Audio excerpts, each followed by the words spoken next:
을 지켜주시고 또 우리에게 허락하신 주님의 귀한 길을 소망하며 나아갑니다.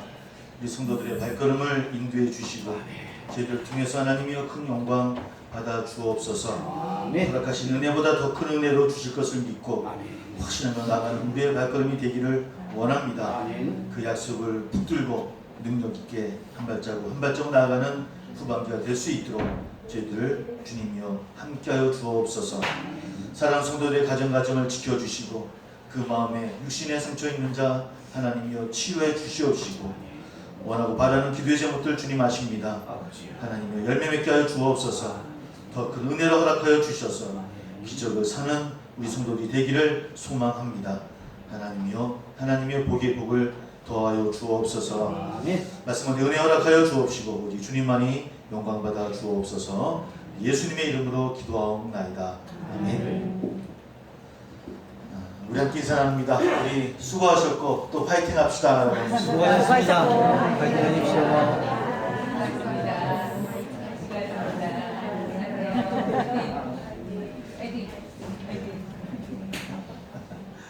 스타일도 파이팅 하십시오. 어려운 때인데 여러분 반년 달려오신 또 걸어오신 그 발걸음이 좋은 열매로 맺기를 소망합니다. 후반기도 그리 쉽지만은 않은 못지 않은 그런 걸음을 나가야 되겠지만 그럼에도 불구하고 우리를 통해서 하나님의 큰 영광 돌릴 수 있는 우리 여러분들 다 되시기를 주의 이름으로 축복합니다.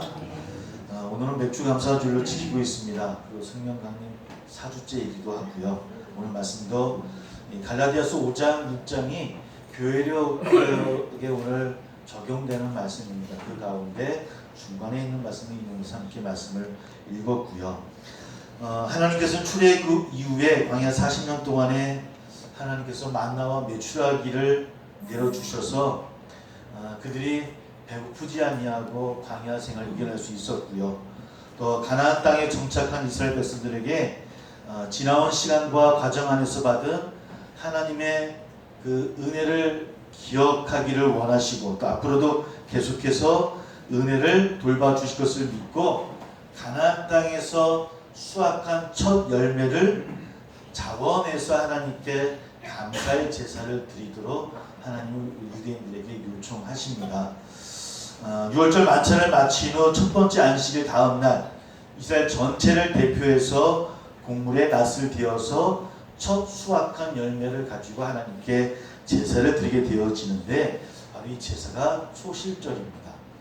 그리고 초실절부터 7 곱하기 7 그러니까 안식일 7번 지나면 49일째 49일간의 곡물 추수기가 끝나는 마지막 날을 77절 또 신약에서는 오순절 또 오늘 함께 드리는 맥주절 다 같은 의미입니다. 그러니까 77절, 오순절, 맥주절은 다 같은 절기, 같은 의미라고 생각하시면 될 것 같습니다. 맥주절은 그래서 수확을 끝낸 기쁨 속에서 하나님께 기쁨으로 드려지는 특별히 보리 수확을 감사해서 드리는 절기가 맥주절기도 합니다. 사실은 지금도 많은 신앙 논쟁 가운데 맥주절을 지켜야 된다, 안 지켜도 된다. 그래서 안 지키는 교회도 있고 지키는 교단도 있고 여러 좀 논쟁 가운데 있기는 합니다. 하지만 저희 교단에서는 일단 전통적으로 지켜왔던 절기이길래 4대 절기는 지키고 있고요. 다만 이 절기가 그저 헌금을 걷고 한 그런 절기가 아니라 정말 하나님께 감사하고 그 받은 감사함을 함께 이웃들과 나누는 그런 절기의 의미로서 받아들이고 그런 의미로 함께 누리는 절기가 될 수 있다고 한다면 그런 목적과 정신을 받아들인다고 한다면 하나님 기뻐하시는 예배가 되지 않을까 그런 마음으로 이 맥주절을 함께 예배 드리고 있고요.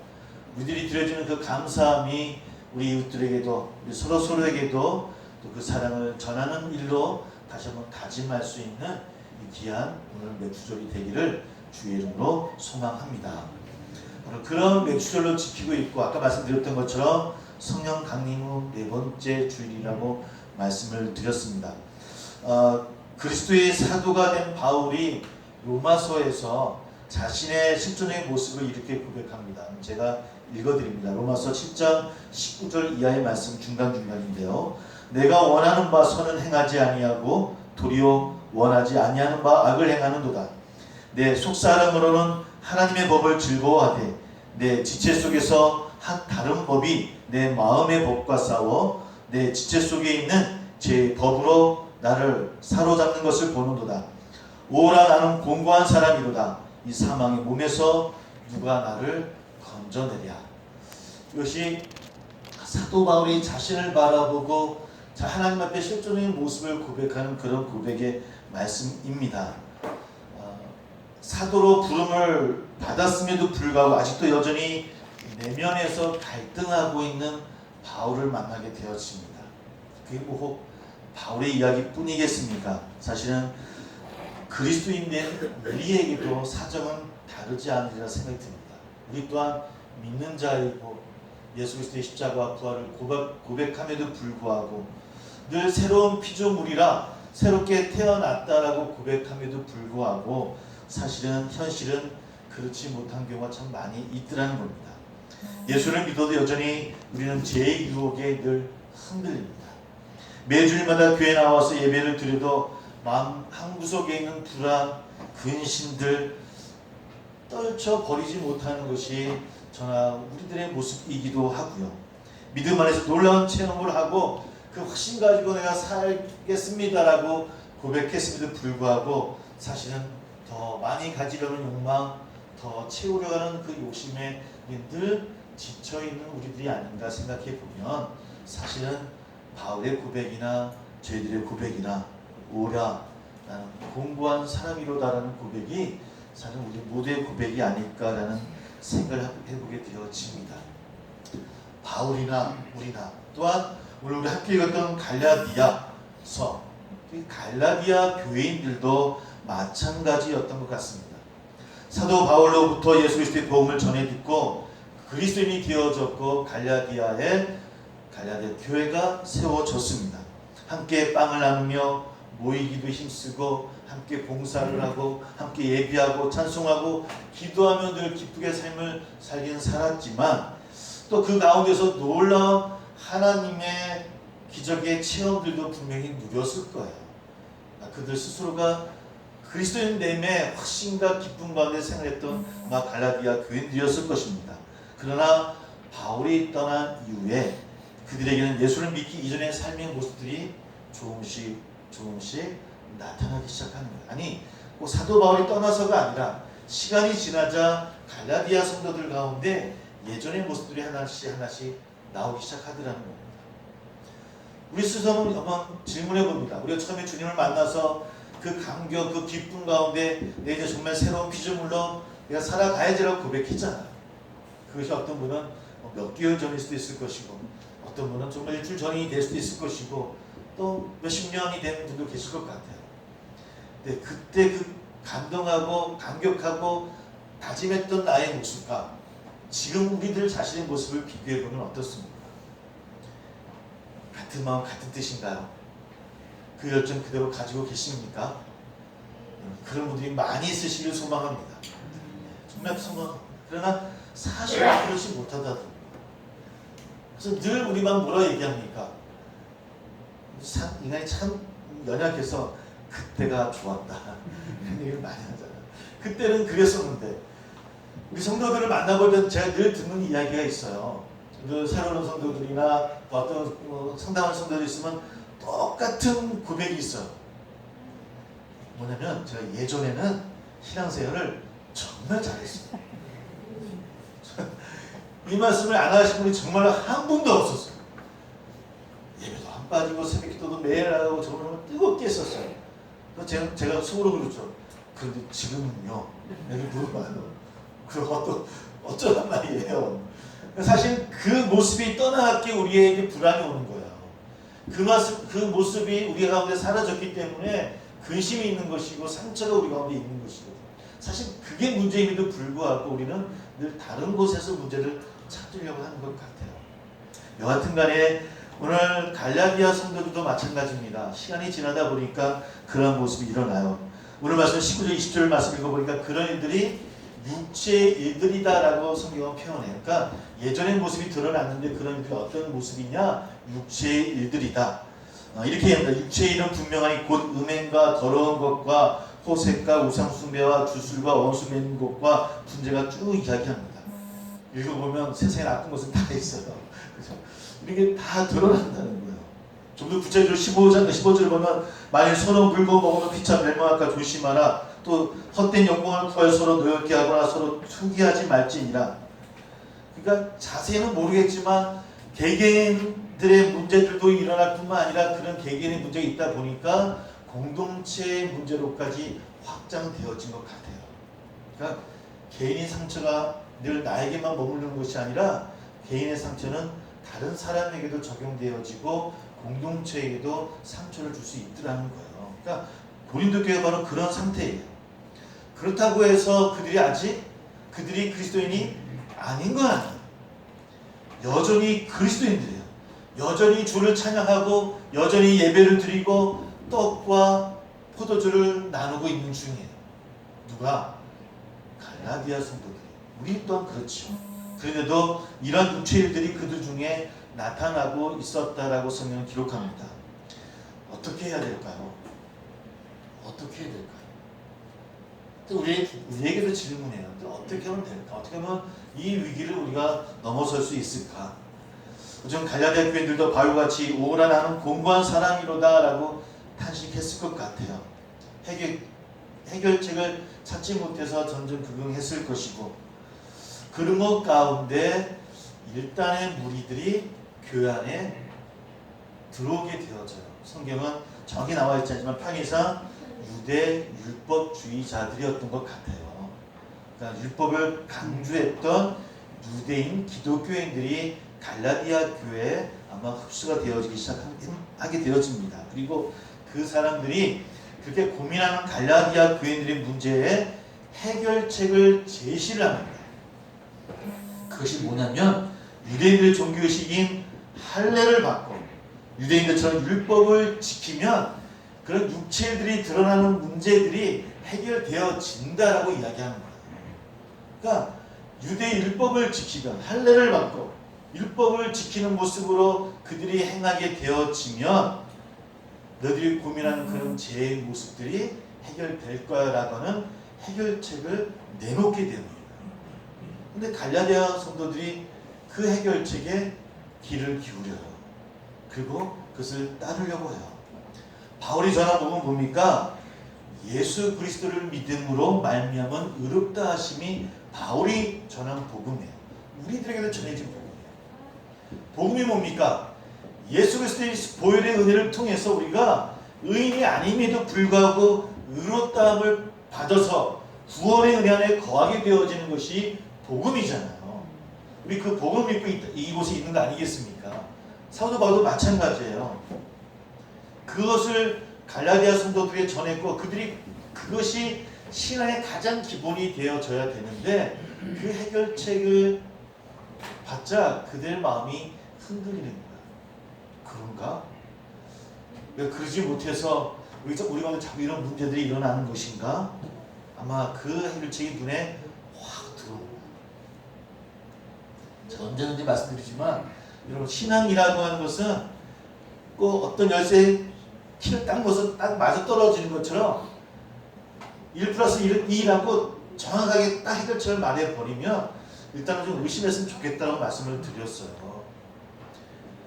복음이라고 하는 것이 예수 그리스도를 믿는 믿음이긴 하지만 많은 생각이 필요하고 많은 고민이 필요하고 기도가 필요해요. 근데 너무나 답답시게 그런 답을 주는 그런 믿음을 이야기한다고 한다면 좀 의심을 해볼 필요가 있어요. 왜냐면 이단들이 거의 그렇거든요. 오늘도 마찬가지였던 것 같아요. 할례와 율법을 통해서 이루어지는 구원은 분명히 아니다라고 사도 바울이 이야기했음에도 불구하고 이들은 그 해결책에 그만 귀를 기울입니다. 결과는 어떻게 되었을까요? 그들이 그 해결책을 받고 그들의 문제가 해결되어졌을까요? 당연히 그렇지 않았어요. 그 해결책을 받고 율법을 지키고 할례를 받았음에도 불구하고 갈라디아 교인들 마음에 있는 육체의 일들이 사라지질 않는 거예요. 바로 이러한 갈라디아 교회의 사정을 듣고 쓴 편지가 바로 갈라디아서입니다. 우리 일차는 우리 3장 1절을 한번 성경책에 있는 분들 읽었으면 좋겠습니다. 3장 1절. 한번 3장 1절입니다. 같이 읽을게요. 시작. 우리 속도가 갈라디아 사람들아, 예수 그리스도께서 십자가에 못 박히신 것이 너희 눈앞에 밝히 보이거늘 누가 너희를 깨느냐. 또 3절과 같이 읽을까요? 시작. 너희가 이같이 어리석느냐. 성령으로 시작하였으나 이제는 육체로 마치겠느냐. 이렇게 갈라디아 교인들에서 질문하는 거예요. 누가 너희를 깨도냐? 성령을 시작하였다가 이제는 너희들이 육체로 마치려고 하느냐라고 이야기하면서 2장 16절 보면 사람이 의롭게 되는 것은 율법의 행위로 말미암이 아니요 오직 예수 그리스도를 믿음으로 말미암는 줄 알므로 우리도 그리스도 예수를 믿나니 이는 우리가 율법의 행위로서가 아니라 그리스도를 믿음으로써 의롭다함을 얻으려 함이라. 율법의 행위로서는 의롭다함을 받을 수 없다. 육체가 없다라고 분명하게 사도 바울은 다시 한번 갈라디아 성도들에게 우리들에게 확인시켜주고 있습니다. 사랑하는 성도 여러분, 사람이 의롭게 되는 것은 제된 삶에서 구원을 얻는 것인데 그것은 할례를 받음이나 율법을 통해서 얻어지는 것이 아니라고 말씀을 드렸어요. 누구를 믿는 믿음으로요? 예수 그리스도를 믿는 믿음으로. 제가 한번 기억나지 모르겠어요. 그 믿음이 어떤 믿음이라고 제가 말씀을 드렸습니까? 몇 주 전에 말씀을 드렸죠. 그 믿음이 우리의 행함으로 우리가 잘못 이해하면 오해할 수 있고 잘못 이해할 수 있다고 말씀을 드렸어요. 그 믿음이 누구의 믿음이라고요? 맞습니다. 예수님의 신실하심. 어렵고 힘든 길이지만 우리를 위해서 십자가를 향해서 인내하고 끈질게 나아가셨던 예수님의 그 신실하심이에요. 그러니까 우리가 예수를 믿는 믿음이라는 원래 원본을 해석하면 예수님의 믿음으로가 원래는 맞아요. 근데 좀 변형되어졌죠. 종교개혁을 통해서. 우리 믿음이 좀 강조되어졌어요. 그러나 정말 성경이 주님이 말하는 사도 바울이 이야기하는 믿음은 우리의 믿음보다는 예수님의 믿음이에요. 예수님의 신실하심으로 얻는 구원이에요. 그러므로 그 구원은 우리의 행함이나 우리의 실천이나 어떤 우리의 선함으로 이루어지는 것이 아니더라는 거예요. 왜 열심히 율법을 지키고 줄 성수를 잘해서 선한 일을 많이 해서 구제를 많이 해서 얻어지는 구원이 아니에요. 온전히 하나님의 은혜를 통한 예수님의 신실하심, 예수님의 믿음을 통해서 얻어지는 구원이에요. 그 믿음이 우리를 통해 죄로부터 해방시킨다고 하는 겁니다. 이것을 늘 기억하고 고백하는 저희들 되기를 소망합니다. 그러므로 그 구원이 우리에게 복음인 거예요. 복음이 오늘 갔을 때인데 무슨 뜻입니까? 기쁜 소식이잖아요. 우리가 열심히 하고 열심히 땀을 흘리고 노력하고 그래서 얻어지는 거라고 하면 그렇게 기쁘지 않을 것 같아요. 무슨 생각할까요? 당연한 거잖아요. 한 달 열심히 일해서 여러분들 월급 받으시잖아요. 안 주면 어떻게 합니까? 대모해야죠. 당연히 열심히 했으면 받아야 되잖아요. 기쁨이긴 하지만 어떤 마음이 있는 거예요, 우리에게? 당연한 거예요. 근데 구원은 우리에게 당연한 것이 아니에요. 우리는 줄 수밖에 없는 존재예요. 매번 받을 수밖에 없는 존재임에도 불구하고 하나님 우리를 너무나 사랑하셔서 하나님 스스로가 전능하신 하나님이심에도 불구하고 우리에게 묶이신 거예요. 이해하기 어려운 사랑이에요. 신비로움이에요. 여하튼 그 신비로움의 은혜를 통해서 우리가 예수님의 신실함으로 그 사랑하신 예수님 이 땅에 오셔서 우리를 대신 십자가를 지심으로 피를 흘리시고 고난받으시고 십자가에 죽으심의 그 길을 걸어가신 거예요. 흔들리지 아니하시는 그 신실함 때문에 우리가 구원을 얻을 수 있기 때문에 그것이 은혜이고 선물이에요. 그래서 우리가 기뻐할 수 있는 우리의 행함이 아니기 때문에 하나님은 구원의 은혜에 거하는 우리 모두가 되기를 소망합니다.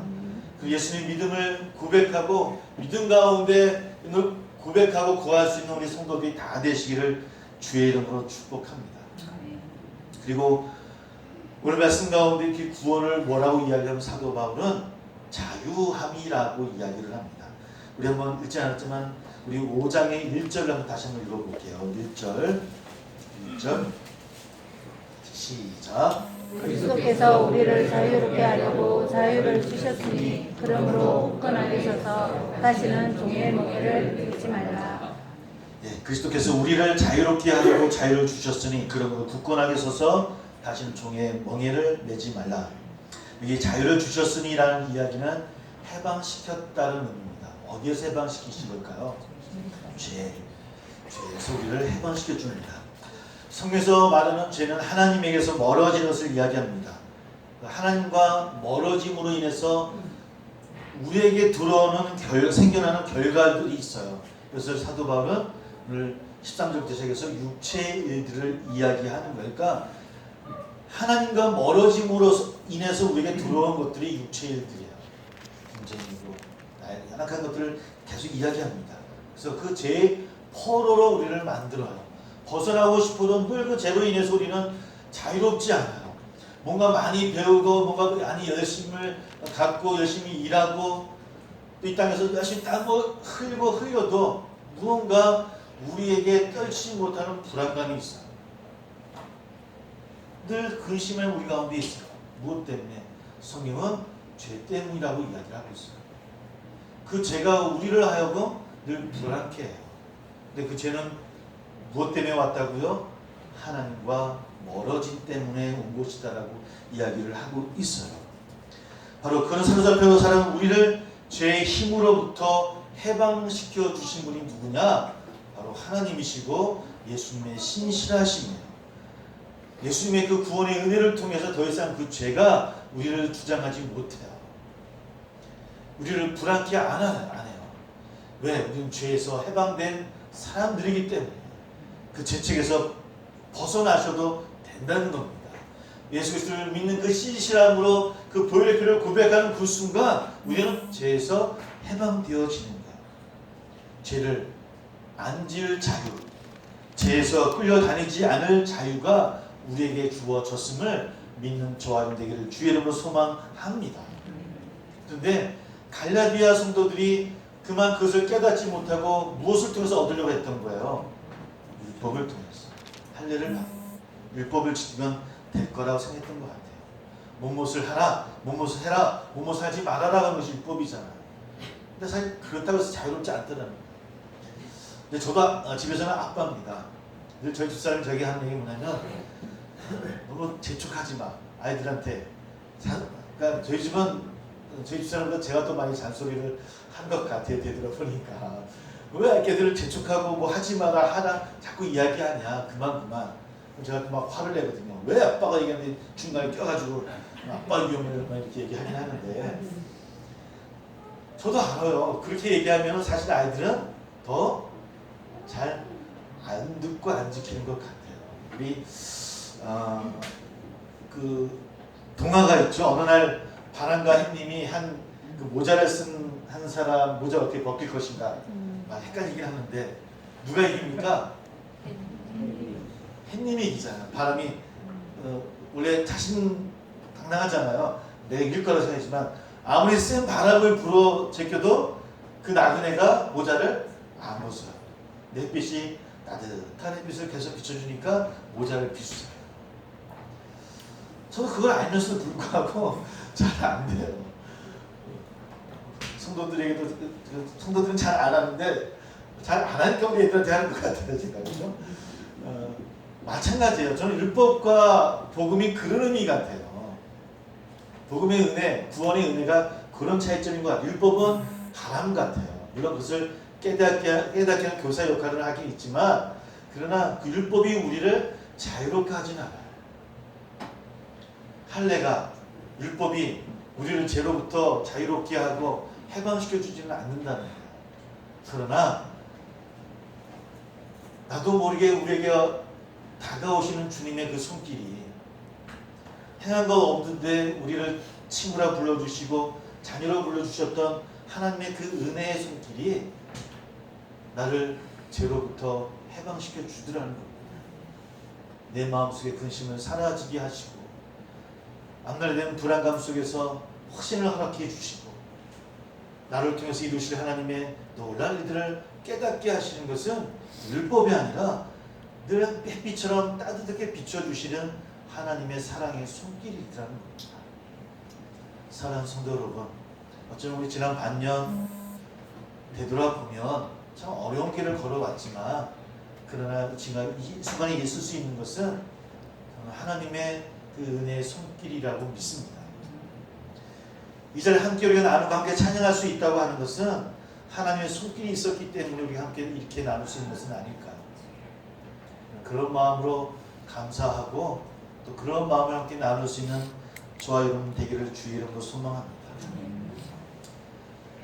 그러기 위해서 오늘 사도 바울이 16절 쭉 이야기하는 건 뭐냐면 성령을 이야기하고 있어요. 그 은혜를 깨달아야 되는데 우리의 힘으로는 어려워요. 그래서 성령을 이야기를 계속합니다. 한번 제가 16절부터 18절 말씀을 읽어볼게요. 내가 이르노니 너희는 성령을 따라 행하라. 그리하면 육체의 욕심을 이루지 아니하리라. 육체의 소욕은 성령을 거스르고 성령은 육체를 거스르냐니 이 둘이 서로 대적함으로 너희가 원하는 것을 하지 못하게 하려 함이니라.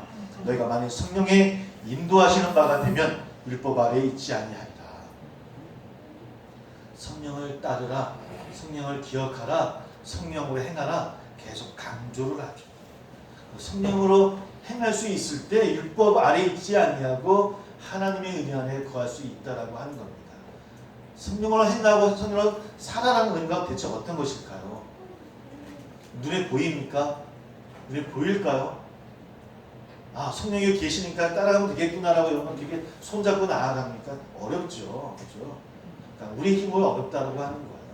늘 하나님 앞에 기도하는 마음으로 나는 늘 공고한 자입니다. 하나님이요. 그 안에 더 거할 수 있도록 해달라고 성령을 따라 살기를 원한다라고 늘 간구하는 마음이 우리 가운데 있을 때 성령이 우리 가운데 역사하심을 믿습니다. 성도 여러분, 육체 일들을 벗어버리고 성령 열매를 맺는 저와 여러분 되기를 소망합니다.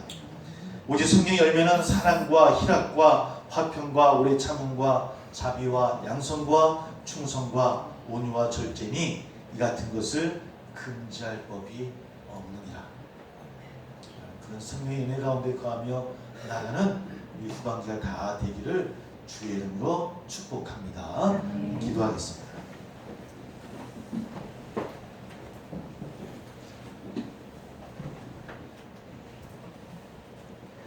우리 율법이 육신으로 말미암아 연약하여 할 수 없는 그것을 하나님은 우리를 통해 하실 수 있습니다.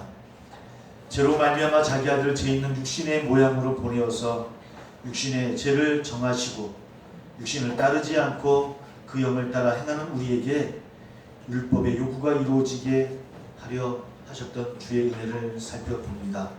사랑하는 성도 여러분, 우리 모두가 예수님의 신실함을 고백하고 성령을 따라 행하는 우리 되기를 원합니다.